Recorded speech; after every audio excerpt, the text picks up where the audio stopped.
And without further ado, this is our guest speaker, Dr. Compton. He serves as the Associate Dean for the Community Engagement and Diversity. He's responsible for establishing, implementing, and assessing community engagement and diversity programs throughout the University of Louisville School of Medicine and the local community. In addition, Dr. Compton is tasked with serving as an advocate and resource for all populations at the School of Medicine, with particular focus on issues that impact women, members of marginalized ethnic/racial groups, members of the LGBTQ community, and members of the underserved population specific to medicine in the Commonwealth of Kentucky. So I'm gonna pause the share screen and the floor is yours, Dr. Compton.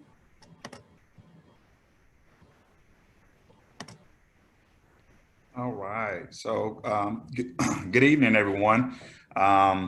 Thank you for that introduction, and also thanks to each of you all involved with identifying me as someone who you'd like to have comment and speak to your group. As has been highlighted, in my bio, I am at the School of Medicine and serve as the Chief Diversity Officer. I also teach as well, so I'm a faculty member. And I have an opportunity to engage a lot with our medical students, primarily in the first and second year of med school, but even a little bit in the third and fourth year. And so I would be remiss if I didn't pause for a second just to simply ask you all how you're doing. I'm good, doctor. I'm a little stressed out with everything, but just like you said, it is a global health pandemic, and we're kind of living through history. But we're just gonna get through it, I guess. How are you? Yeah. One day at a time, right? One day at a time. How about others? Feel free to unmute yourself, everyone. Yeah, I guess I could go. Yeah, it's been pretty brand new. I guess one year you're just having a normal school year, and then another year this whole pandemic just shakes things up. I guess yeah, you do just take it one step at a time. You try to make the most of it.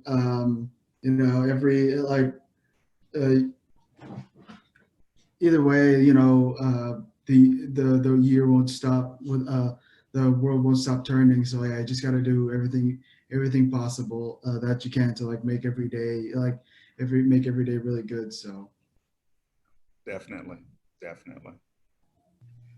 Well, I'm doing well. Thanks for asking, Dr. Compton. How are you doing? We're one day at a time. But yeah, how are you doing? I'm hanging in there. As a professional who does a lot of work around diversity, equity, inclusion, of course, a lot of these things are always at the forefront of my mind, and it's the work that I do, right? It's the work that I signed up for and that I'm passionate about. But a lot of times when you put your focus towards making sure everyone else is all right, you do have to take a second to stop and pause just to do that. Your own self-check Right. and reflection and self-care. And so, I always, especially here, since we've been operating virtually, I always start meetings out that way just to check in to see how folks are doing. I think it's really important. And just to remind you that you have folks here if you need to talk individually or even collectively, right? I will be remiss if I didn't give a shout out to you all's advisor, Kiana Fields. She's wonderful. Great resource and an advocate, even when you don't even realize she may be advocating for you all, and is also somebody that you can go to when you're in need for anything beyond academics, right, and what's happening at the university. So I always like to do that little check-in and just to also put out there that if any of you all need anything, don't hesitate to reach out. So I'll leave that there. So I've been invited to speak about professionalism and networking and things of that nature. And of course, Ms. Fields has always invited me to do this with our SHPEP program in the summer. And I've always enjoyed the opportunity to speak with students about this topic, because I think that, one of the things that I feel like was ingrained to me early on was professional development and customer service, right? Always kind of having that customer service and professional mindset about things, and that's been since high school, and it's impacted my engagement with others, relationships in the work setting. Well, I would say, personally, professionally, socially, and civically. And I always, think in those terms. And so the first thing I always throw out, and is even more relevant now, is the notion of respect, right? We have this mindset that we want to do unto others if we have them do unto us. So respect people the way that you want to be respected, treat people the way that you want to be treated. That's the number one sign of respect. And oftentimes we lose sight of that, right? Especially today. You think about the various venues that we find ourselves working in, not just face to face, but now virtually. That same thing still applies, right? Treating others the way that you want to be treated, and being open-minded to the diversity that we all bring, not just racial and ethnic diversity, but the intersections, right, of sexual orientation, gender, all of those cultural, social characteristics that, we bring with us into different spaces, whether it be you participate in sports or not, or whether you're a first generation college student, whether or not you come from a certain income, socioeconomic status. Everybody deserves the same level of respect because we're people and we're human, right? That's first and foremost. Being open to a difference of opinions. And I think now one of the things we see is that people are not willing to listen to each other because we're so far apart, it seems like, when it comes to politics and a bunch of other things. And I'm sure you all have seen it and probably have experienced it, where you have an opinion about something and someone disagrees, and then that disagreement goes further than it should, right? Sometimes from a professional standpoint, I know for me, I always operate from the mindset that, all right, we all do have our right and we're entitled to our opinion. And then some things we just will agree to disagree on, right? If we can't come to some type of conclusion or consensus on a particular topic. And so I think that that's a part of being professional and understanding that we all, and it's a part of respect as well. Respect each other's thoughts and opinions, and then know when it's time to agree to disagree, and to know that that's okay. Because we all have different experiences. We all come from different walks of life and backgrounds, and we're not going to agree on everything. And sometimes that is one of the things we can agree on, is that we agree to disagree. In terms of being professional, one of the things that I often say is to respect people's time, right? Time is very valuable to a lot of folks. You all as students, you think about those professionals within the healthcare profession that you're going to be engaging with, right? So if you have a meeting set up, or you have a time, whether it's virtual, whether it's in person, whether it's on the phone, make sure that you're there on time. One of the things that I liked when I dialed in even to this meeting is that there was quite a few people here. The coordinators were mindful of respecting folks' time. They already had the QR scan up and was prepared, right? So be prepared.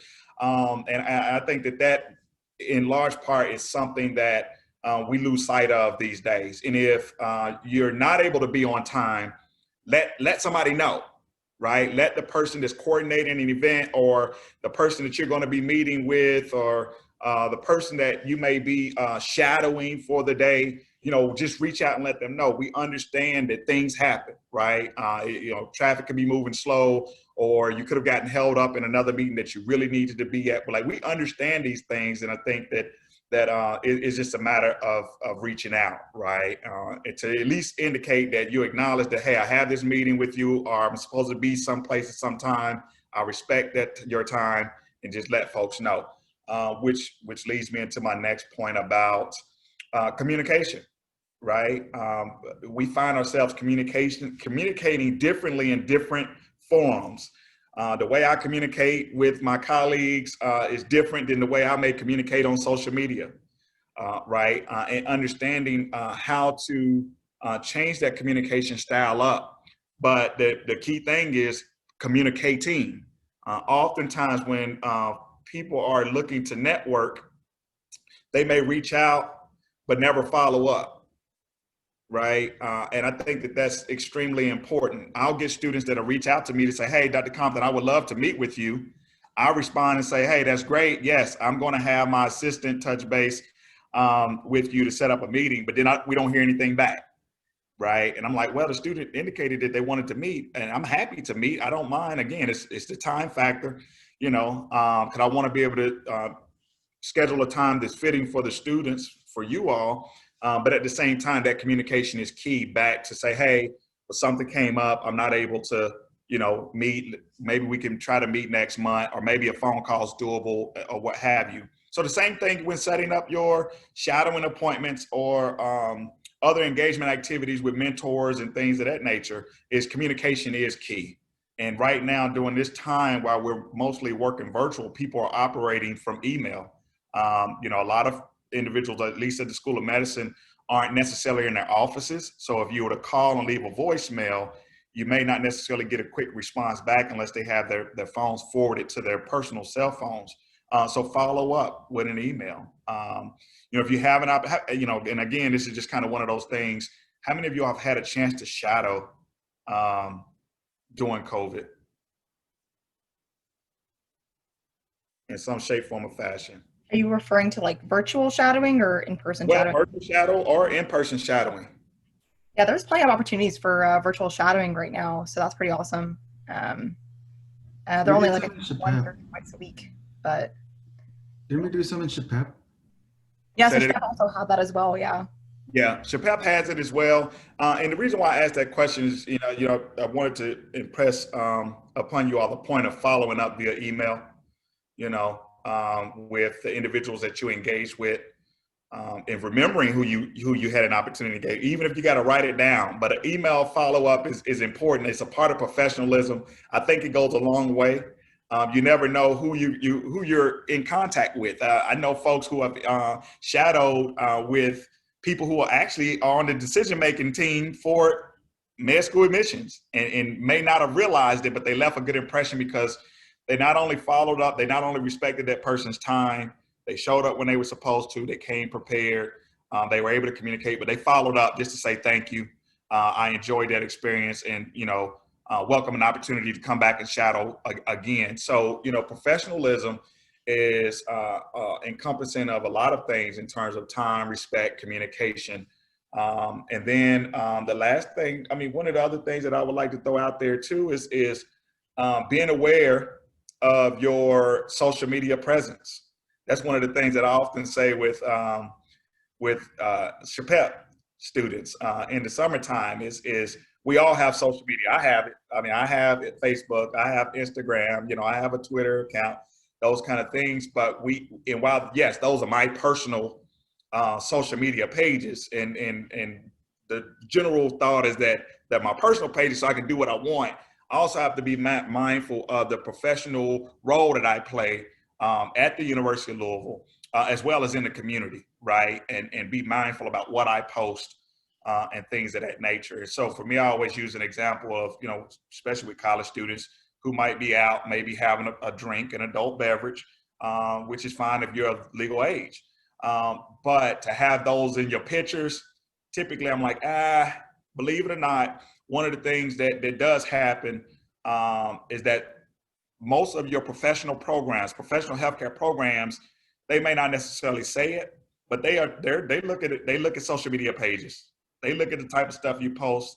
They want to know what type of person you are, what you're putting out there, because they want to see what you might be potentially bringing to their program, right? So you have to be mindful of those kind of things. And again, I did not say that that's right, but I know that they do it. So I would be remiss if I didn't make you aware of that. So when you're thinking about professionalism and the do's and the don'ts, yes, it's great to have a social media page, several, but be mindful that as you get ready to apply for med school, dental school, pharmacy, things of that nature, those admission folks on those admission committees are going to be pulling up your pages. And even when you think something is private, right?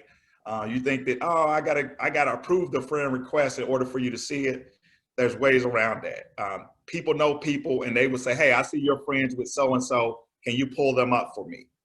All right. And the reason why I'm telling you this, because it has happened. Somebody has asked me to do that. And I said, no, I wouldn't put them out there like that. I don't feel comfortable doing that. And I don't think that's the best use of social media is because you see that we're friends, for me to allow you to see what they're posting on their page. That's not appropriate. So I take a different stance on it, but I know that it's happened because people have asked me, and I've watched people do it before. And so that's something that you want to be mindful of. How many of you all actually have a LinkedIn account? I see some hands raised. I think that one of the professional things that you could do that will benefit you is creating a LinkedIn account, because that is the space where a lot of professionals from different sectors are, right? It allows you an opportunity to follow a number of medical schools, dental schools, or whatever professional program you're looking at. It allows you to follow a variety of institutions and track what's happening at those schools in a professional manner, right? It's easier for you to find out about the different preview days that they may have, virtual fairs they may have, scholarship programs that they may have, and different summer opportunities, right? There are a lot of opportunities that are targeted for those underrepresented in, different healthcare professions where you can go for the summer, like a CHPEP, right? So I always encourage students to have a LinkedIn account. If you have Facebook, you have Instagram, Snapchat, TikTok, and all that, have a LinkedIn account. That's one of the professional things that you can do for yourself, and send people to that page. That is the space for you to really kind of highlight some of the strengths that you have in a way that's really feasible for folks to reach out to you. And believe it or not, I've known folks to not only have gotten offers for schools, they've been able to engage with, different professional programs, but that turned into some other opportunities around summer research and things of that nature. So I think from a professional standpoint, be mindful of social media, then also create a LinkedIn page that you can utilize and even point people to where they can find out more about you. If you want to share some of your academic accolades, honors, your community service, and involvement. And then lastly, do some research, right? Part of being professional is doing research and having thoughts about what's happening, in today's healthcare, what's happening today. One of the things that I often ask students, even when I'm interviewing students, one of my last questions is, what are some of the biggest challenges facing healthcare? And there's no right or wrong answer. I just want to know that students are aware, that they're following the trends and what's happening in healthcare today, that they have an informed thought and opinion about it. For some students, they may say, hey, you know what, access to healthcare is one of the biggest challenges facing healthcare today, or affordability, or maybe it's a combination of those things. But I always tell students to do your research, right? If you're looking at a particular program, what are the trends are happening within the program, with students in the program? What's happening in the world around healthcare? Are there healthcare systems that are better than here in the United States? Have an opinion about those kind of things. So be informed is really the message that I'm trying to convey. Be informed so that when you are asked a question, you're not given a surface answer like, maybe access. No, well, what about access, right? What don't just say the opioid crisis. What about the opioid crisis, right? Do you have any thoughts on how we can bring resolution to them? Sometimes I think when students don't feel like their opinions matter when they're talking to healthcare professionals, but you all have just as much of an opinion about things, and you've had your own experiences, or you had family that have had experiences that lends itself to you being able to answer some questions like that may be thrown at you.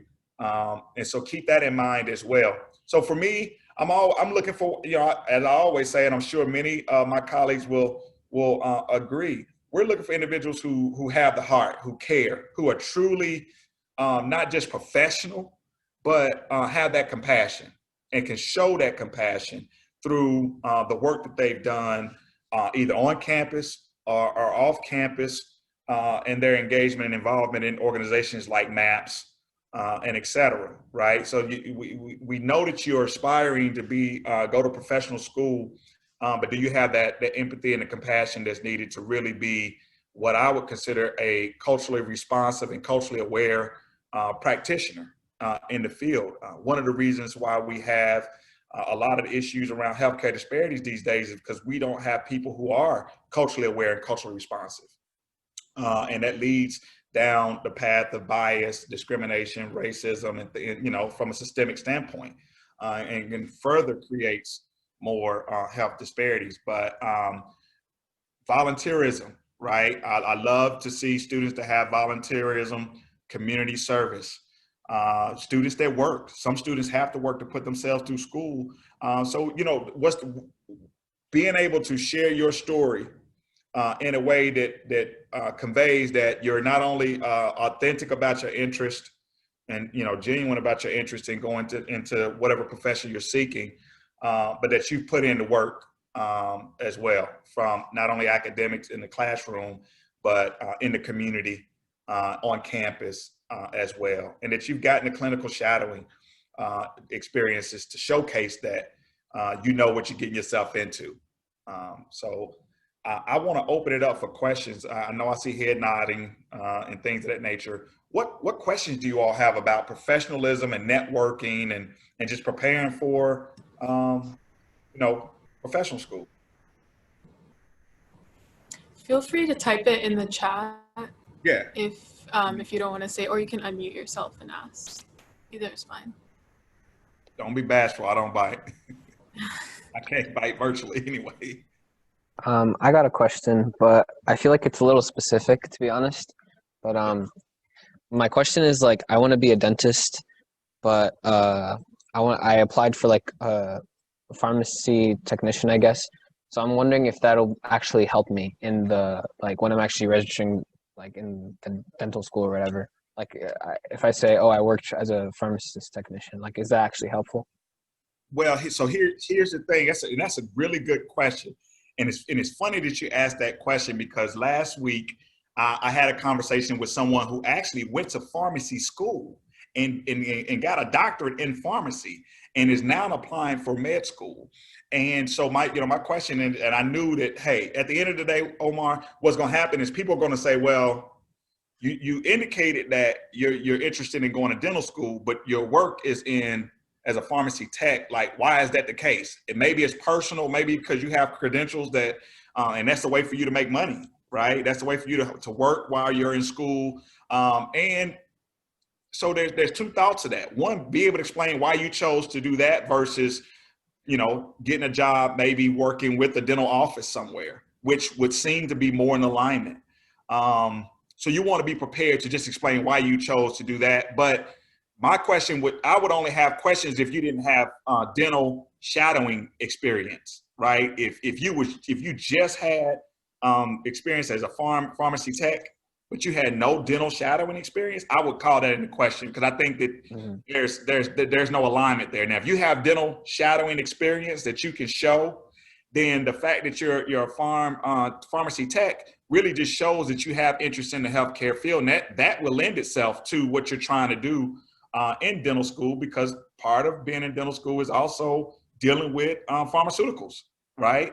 Applying pharmaceuticals in some cases, sedating people and things of that nature. So I think it allows you to build a skill set that would be useful for you in dental school. But if you weren't getting shadowing hours, or you were very limited on shadowing hours, I think that would be an area of your application that would be concerning to people. Thank you. You have to keep that in mind. But I think that, you know, having a job like that, I think is good, because it keeps you in that healthcare kind of arena, right?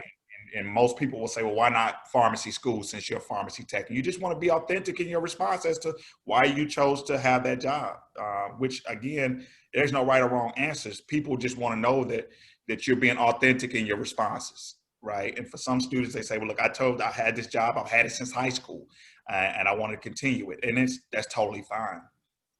So just be prepared to explain, you know, why. Thanks. But that's a good question.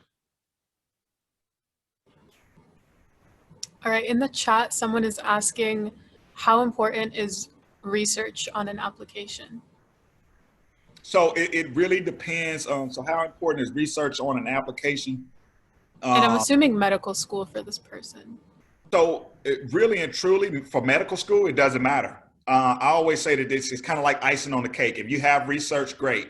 If that research is really geared toward some type of, health outcome, or you maybe got publications out of it, that's icing on the cake. That's a good highlight to have. You don't necessarily need it, right? Particularly for med school, you don't have to have research. It's good to have, especially for those that may be doing something in pathology or radiology, or some area that you can tie it back to medicine. Maybe you're doing something around DNA processing or something like that. It gives you a talking point in your med school interviews. But if you don't have any research, that doesn't hurt you at all, right? So, you have to keep that in mind too. Research is important, but it's not going to make or break a person getting into med school. Unless, now, here's the caveat to that. If you're applying to med school and you're applying for the MD, PhD program, then research is really important, right?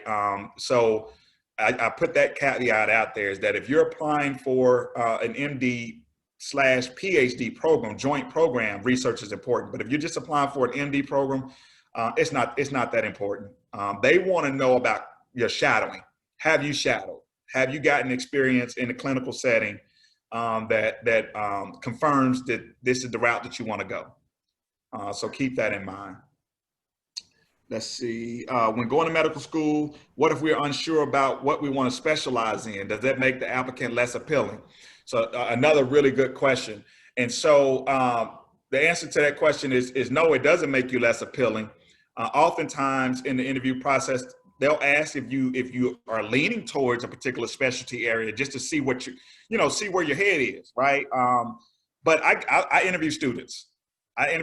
And students will come and say, yeah, I think I want to go into orthopedic surgery. And in my mind, I'm saying to myself, that's great that's the route that you think you want to go in right now. But the reality is, the part of the med school experience is to provide you with exposure in a number of different specialties, so your mind might change. So if you come in undecided and kind of open-minded about things, I actually think that's pretty good, because you may get to med school and change your mind if you come in with, like, I want to be an OBGYN. Now, some people, when they say that, they mean it. That's what they want to do. And that's what they work towards, being a pediatrician or a primary care doc or a dermatologist or whatever the case may be. But it's okay if you do want to come in open-minded, because once you get into, for UofL, I'll speak for UofL, once you get into the 3rd and 4th year, you'll be doing your rotations and you're going to get exposure to, and you may change your mind. You may fall in love with something completely different during that time frame. So yeah, I mean, if you think you're leaning toward a particular specialty coming in, that's good. But again, in the application process, that don't make or break you.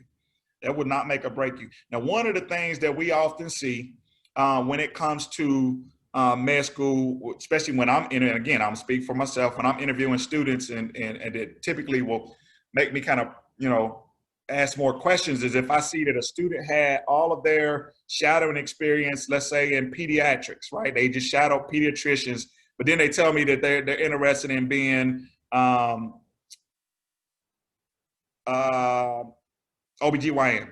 right? And I'm like, okay, well, do you want to go into pediatrics, or do you want to be a OBGYN that focuses on pediatric, gynecology and medicine? Like, help me understand all of your experiences over here, but what you're saying you want to do is over there. And so sometimes there's some alignment, sometimes there's not. Sometimes it's just that was where I could get my shadowing in, right? Again, it's not a bad thing. It's just being able to communicate that hey, I made a connection with someone, and they were allowed me to get some experiences working for them. That's all I could get.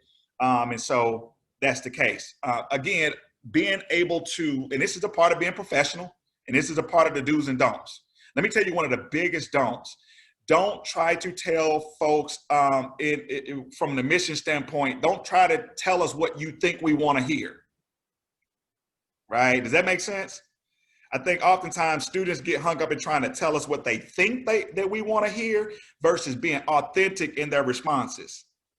Right? And being authentic and genuine in why you chose to do certain things. And so there's a big concern that, okay, I gotta, tell you what I think you want to hear. And most interviewers can see straight through that. right? They see straight through that. So if you got, you know, shadowing and clinical experience in a certain area, you want to do something different, that's okay. Be okay with talking about that, right? It doesn't hurt you. But what hurts you is if the interviewer gets a sense that, all right, this person don't seem that something's not connecting here. What I've read in the personal statement, what I've read in the recommendations, and what I've read in other parts of the application and secondaries just don't align with what the person is telling me, right? And so there seems to be some inconsistency. So be consistent and be genuine and be authentic in your responses, and not try to tell the interviewers or people that you're engaging with what you think they want to hear. Because I think sometimes that's where students kind of fall into a trap, and folks, seasoned interviewers will see straight through that. Says Dr. Compton, in your perspective, what is the biggest obstacle in public health right now? One of the biggest things we see in public health is that there is a lack of education and a lack of understanding about healthcare disparities in and of itself and root causes of healthcare disparities, right? So one of the things that we've been trying to do is not only educate our students, but educate our faculty and staff even about healthcare disparities and root causes of healthcare disparities.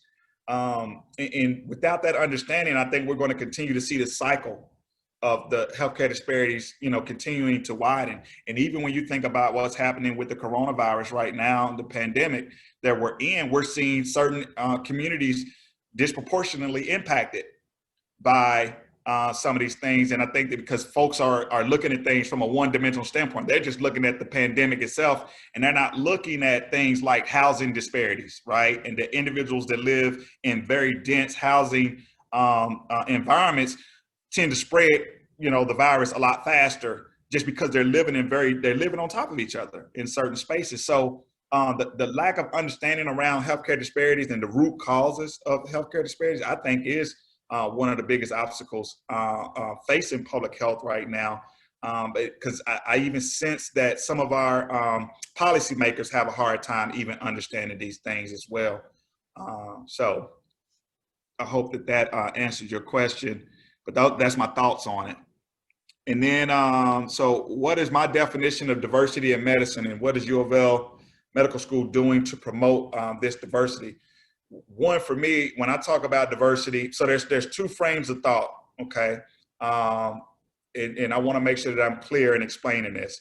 So when I'm talking about diversity for med school, I'm talking about all those identities and things that people bring with them, right? That includes, but not limited to, you know, race, ethnicity, gender, sexual orientation, you know, being a first generation student, so socioeconomic status and things of that nature.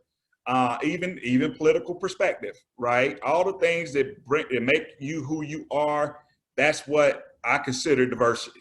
Now, when we think about diversity at the School of Medicine, that does fall along race and gender, right? Because there are populations that are historically underrepresented in medicine, but really historically underrepresented in healthcare, because the same way we're looking at diversity, dental schools, pharmacy schools, physical therapy programs, like all of them are really kind of looking at very similar populations. So for us, we have to define diversity based off of state requirements as well as our accreditation requirements. So for us, when we think about diversity, while we're looking at diversity from a bigger spectrum, when it comes to admission, we're looking at Black and African Americans are underrepresented, traditionally, historically underrepresented in medicine, members of the Latinx community, women, and the individuals from rural communities in Kentucky. So that is how we look at it from an accreditation standpoint for admissions, right? But in this true sense, diversity, the way we promote diversity is well beyond that spectrum. And we try to ensure that we're pulling in all of those things so that anybody, regardless to any identity characteristic that they maintain, feel like they belong at the School of Medicine and within our program. So I always like to make sure I make that distinction because it is important. So while we promote diversity all the identities that people are bringing with them and try to celebrate those from an admission standpoint. We are, bound to our LCME accreditation, as well as the Council on Post-Secondary Education also submits requirements for diversity for not just the UofL School of Medicine, but for all the public universities in the Commonwealth of Kentucky. All right. Someone asked, would a thank you email after an interview be considered unprofessional when compared to a handwritten thank you note? Actually, a thank you note in general is a thank you note, whether it's virtual email or whether it's handwritten. I interviewed some students last week, and literally probably within a couple hours, they emailed me with a thank you note. I think that's completely acceptable. I think it's completely acceptable. So if you're the type that like to do handwritten notes, do it. That's who you are, right? And I think it goes a long way. Nobody really does handwritten notes much anymore because of the access and ease of using email. And so I get a combination of both. I appreciate them just the same. I really do. I think it takes a lot for somebody to, just take the time just to say thank you. And that is a professional courtesy. Sometimes that I think it gets lost these days. And so I'm okay either way. I think I can speak for most of my colleagues that an email thank you note is just as good as a handwritten thank you note. But that a thank you note is good to receive, period. All right, let's see. How can healthcare workers work to close racial disparities in healthcare? And also probably a good question, but what made me decide to pursue a career in healthcare? All right, so how can healthcare workers work to close the racial disparities in healthcare? I think it starts with racial literacy, right? Educating oneself about the racial disparities that are out there. And again, I'll say the root causes, like how systemic, how have these things been created systemically, right? If you can't fix what you don't understand. And I think oftentimes that's what we find. There are folks who feel like they understand because maybe I understand, because I got a Black friend. Well, that Black friend may not have had the same experience as other Black people, right? That's just one experience.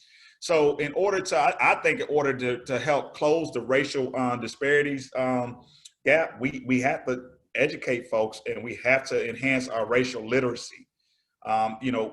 At one point in time, I used to talk a lot about being culturally competent, but I've moved away from that. I think a lot of it revolves around cultural humility, and then also being culturally aware, right? Because oftentimes we live in a bubble.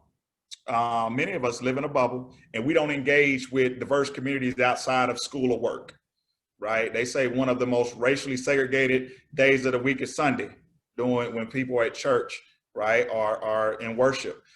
We have to improve our racial literacy and understanding of what's impacting folks that have some of the highest health disparities. One of the things that we've incorporated in UofL starting this year, we've been doing some of it over the years that I've been at the School of Medicine, but very intentional about incorporating anti-racism into our curriculum with our medical students, because we know that that's going to help them be more aware and more responsive physicians. So they're getting that training.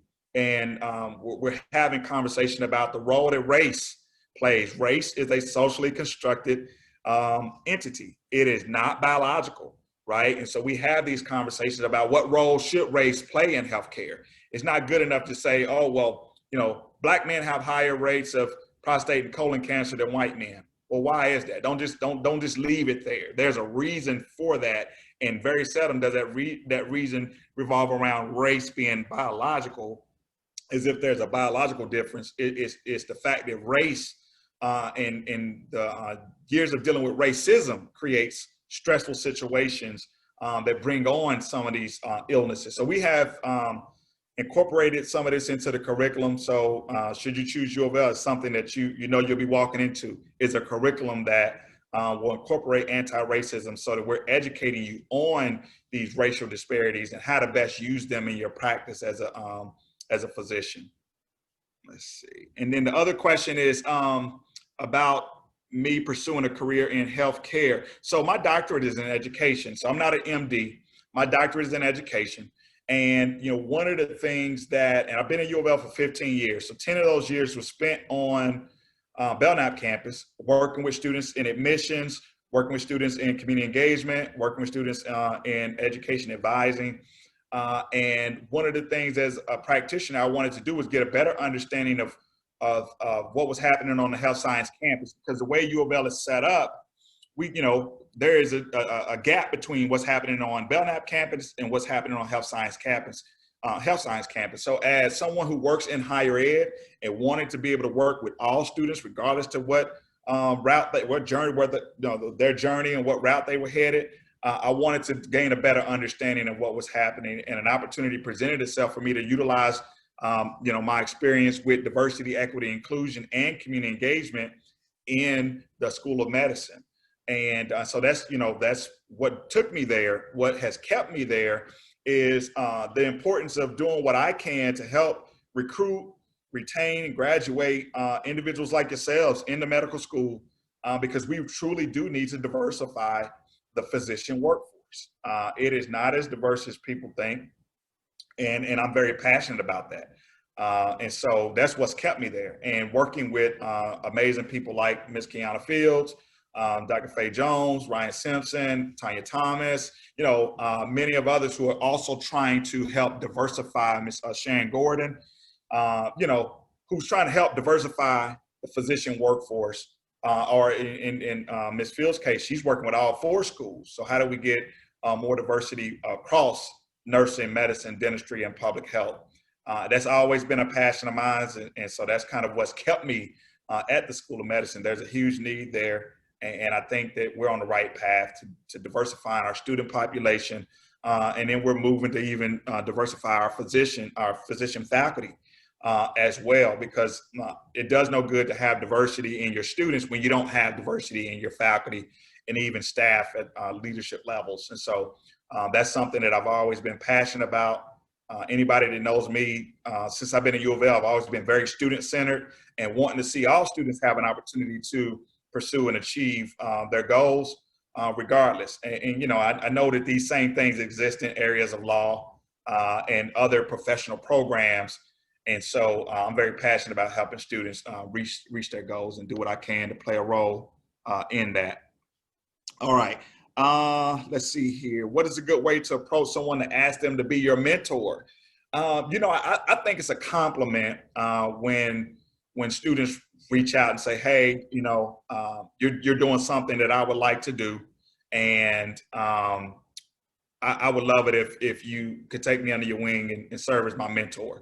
I think people see that as an honor.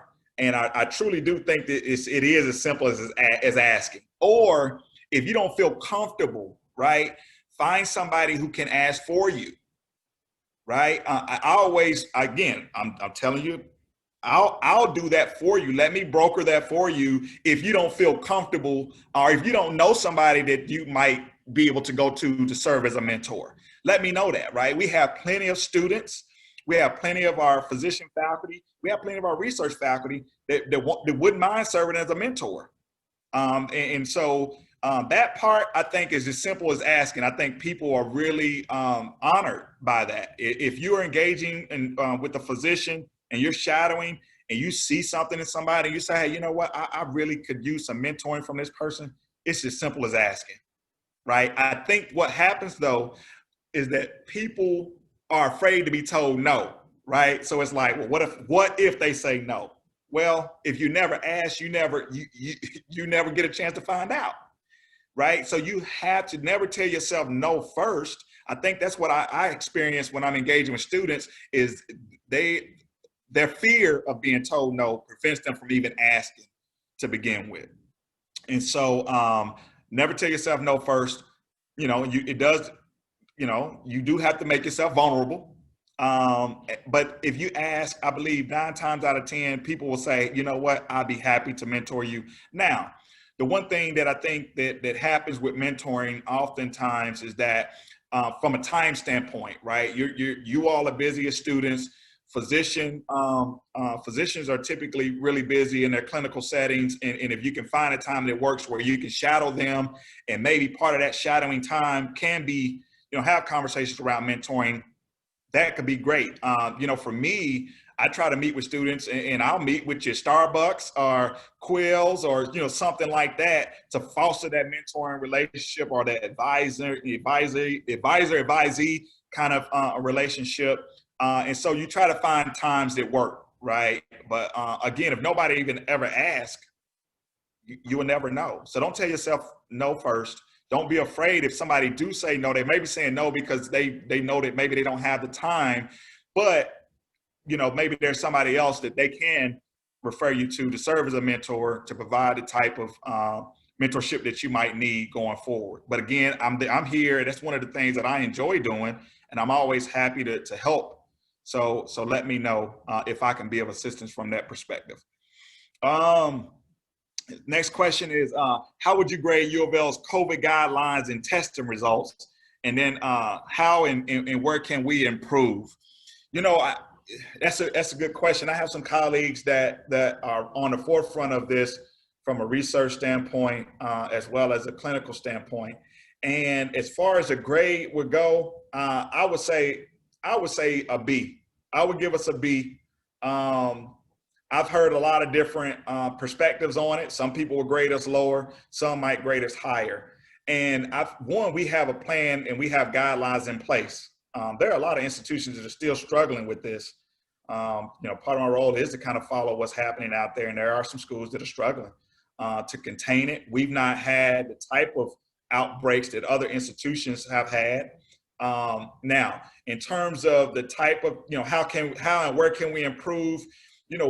One of the things I think we can improve is through communication. And I said that earlier, right? We need to be communicating more often, and not, I don't think we try to hide any test results. They have a web page, anybody can go to it, but there don't seem to be as much communication on, all right, where are we? How are we doing? Do we need more testing? Do we not? I think the biggest mistake we made at the very beginning was not making testing mandatory for everyone, faculty, staff, students, and trainees. And so we had to kind of come back and do that and incorporate that in. But from what I've seen and heard from different meetings that I'm on, committees that I'm on across the university, it seems like we're doing a pretty good job, and much better than some of our peer institutions. Where can we improve? That's a tough one, right? So I have a daughter who is a junior at the University of Illinois. They have this whole testing thing down pat, right? They actually have a saliva test that they do, and she gets tested twice a week. And yes, the Dr. Compton, Illinois, is it the Urbana-Champaign? Urbana-Champaign. Okay, there is a Vox article. It was on Spotify. They did mention that the University of Illinois Urbana-Champaign was probably the best. If there was a grading scale, they probably have the highest grade out there. Yeah. And now, as a parent and as a higher ed administrator, I have to say that I was impressed. When we took her back, literally within days of dropping her off, she had 2 tests within a matter of a week, right? And she's a dance major, so she of course needs to be around people and things of that nature. But they're not. One of the hardest things for me personally is just having something shoved up my nose, right?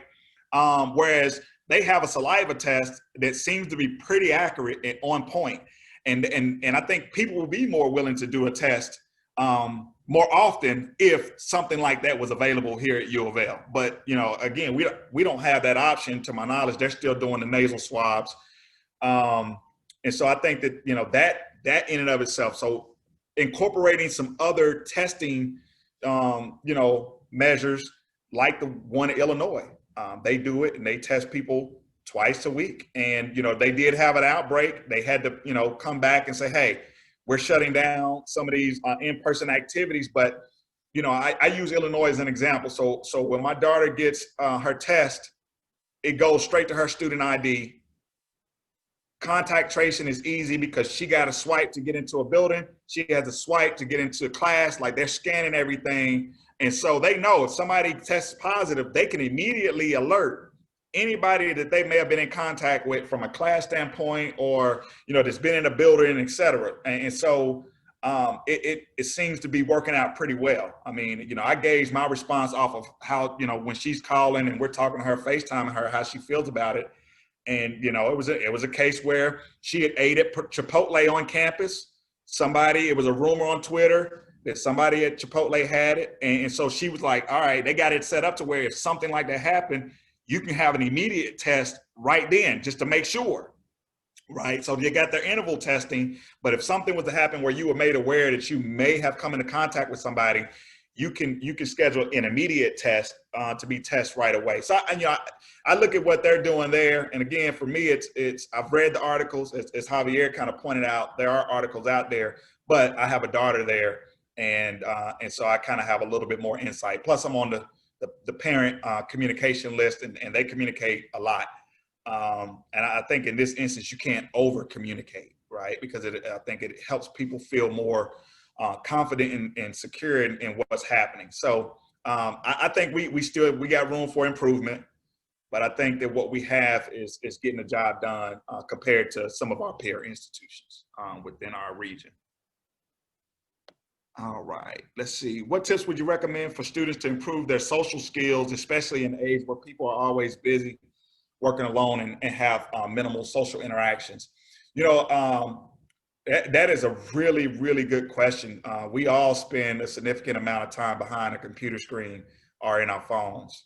And one of the things that I value from a social standpoint is just having an opportunity to engage with people, right? So one of the things that you can do to improve your social skills is invite somebody out for coffee or tea, right? Sit down and have a conversation with someone that probably is complete opposite of you, to get to know them, to develop a better understanding, but it gives you an opportunity to talk face to face, right? And I think oftentimes when we think about social skills and building those social skills, we think of it from a group perspective, like we got to be in this group setting in order to do that. But really, a lot of that social skill building can happen one-on-one, and being able to just simply have conversation with somebody face to face. It doesn't have to, of course, in this day and age, it doesn't have to be in a large group setting. That's not recommended, but there's nothing stopping you from going to have coffee still at Starbucks, or somewhere where you can sit outside and just talk, right? That's a good way to build social skills when you can't do it in a group setting. Engaging in a forum like this helps build social skills, right? I think it's very easy with the way we're utilizing Zoom and Microsoft Teams for people to shut their camera off, mute their mic and not engage, right? Well, you can build social skills by being involved and being in the moment with whatever it is you all are doing through maps, right? With each other, not even with people who might be coming in to be a guest speaker or doing a virtual simulation or something like that. Being engaged with one another. So be active in maps. I always say that, right? It's one thing to be a member of maps, and it's another thing to be an actively engaged member in maps. And that doesn't only come along with holding a leadership role on the executive board. So you can build social skills that way as well. But be intentional. Reach out, invite somebody out, because we are working a lot behind the screens and alone. So some intentionality, I think, will really, really help. In terms of communications, how can we control ourselves when convincing anti-maskers to mask up? And so you have a lot of I have anti-maskers in my family. And because of what I do, and because I don't care if they get upset with me, I don't mind telling them, look, you need to wear a mask. Like seriously. I think sometimes it's how you approach the conversation. It's not always what you say, it's how you say it. And I think that, people are more apt to listen when you're, again, treating them with respect and just saying, hey, let me ask you a question. I noticed you don't have a mask on. Is there a reason why? To help me understand why you're against wearing a mask. Again, you might walk away and agreeing to disagree as to their response, but at least understand their response. right? Understand that maybe they have an underlying health condition that, you know, they need to not have a mask. I mean, there's a lot of different things that play out, but I think sometimes our body language and tone of and reflection of voice sends a totally different message before we can even really, and it might be very innocent. And we're just saying, I just want to, you know, it's how you talk to folks and how you approach the situation. You know, it's the same thing can be asked about anti-vaxxers, right? People who don't want to vaccinate. It's all about the approach. And then at the end of the day, you may agree to walk away agreeing to disagree, and you have to be okay with that. I know I do. I don't let those things get me upset, because guess what? At the end of the day, one of the things that I often say is the only person that Dwayne Compton can control is Dwayne Compton, right? So as long as I'm doing what I need to do, then that's really what's important at the end of the day. As long as I'm wearing my mask. And yeah, is it frustrating if I see people not wearing? I'm like, dang, come on, it's not that hard for the greater good, right, of the community. Why won't people wear a mask? And it's the reality is that people are always, they have their points of view on things. And unfortunately, some things lean very politically, right? Some things lean very politically. We can't ignore that. That's the elephant in the room a lot of times as to why some people, you know, don't want to mask up because they feel a certain way politically, and they're going to go with the way their party leans.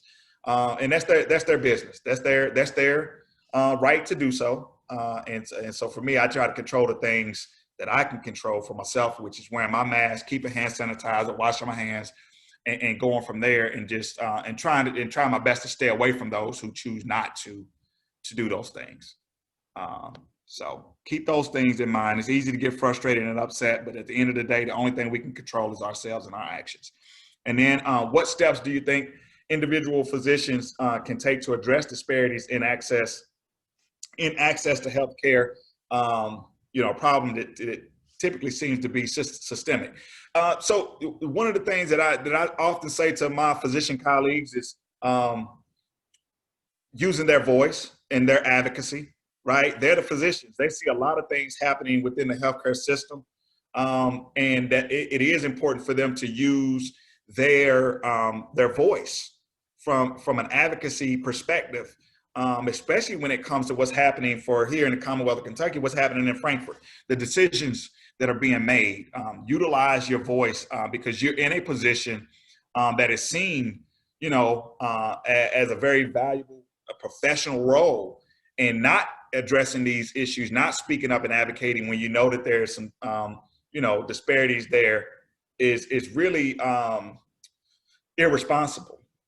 In my opinion, I think that oftentimes when we're in a role to weigh in and give our professional opinion about things that we know is going to help alleviate some of these disparities that we know exist, and we choose not to, then I think that's irresponsible. And so I think many individual physicians don't realize that their individual voice and then their collective voice really can play a role. And so I'm happy to be around some colleagues who don't mind doing that. They utilize the Greater Louisville Medical Society as their entity that they can do that through, or the Falls City Medical Society to do that. And then some of them are actively involved with Dr. Sarah Moyer and Public Health, Metro Louisville Metro Louisville Public Health Department. So being engaged, right? So being active on committees like and different boards that will provide them an opportunity to lend their expertise as well. So I'm happy that, you know, many of my colleagues are really seeing that as important, and they're weighing in. Another way is by providing talks, doing what they call grand rounds, or those professional development sessions where physicians and science researchers have an opportunity to learn from each other. And so as an individual, if you have done research or you've educated yourself and you feel comfortable about talking about these disparities, I think that doing grand rounds and educating folks who may not be as aware is also another way that folks can individually address these issues too. So that's a really good question. Other questions? I think that's all for the chat. Okay. And it is 7 p.m. Okay. So I think that's all. If anyone has anything, I will be sending an email out with Dr. Compton's contact information.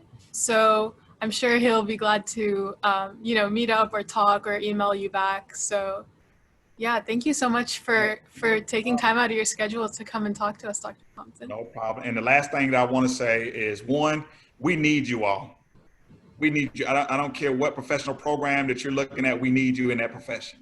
And then two, don't be discouraged by a bump in the road, right? I think what I find is students will worry themselves a lot. And I know that it is stressful. I'm not going to underplay that. It is stressful, right? All the things that you want to make sure you're doing all the things to get to med school, dental school, pharmacy or what have you. But don't be discouraged if you don't do as well as you wanted to in a class or something of that nature. Keep in mind that most programs are looking at things from a holistic perspective.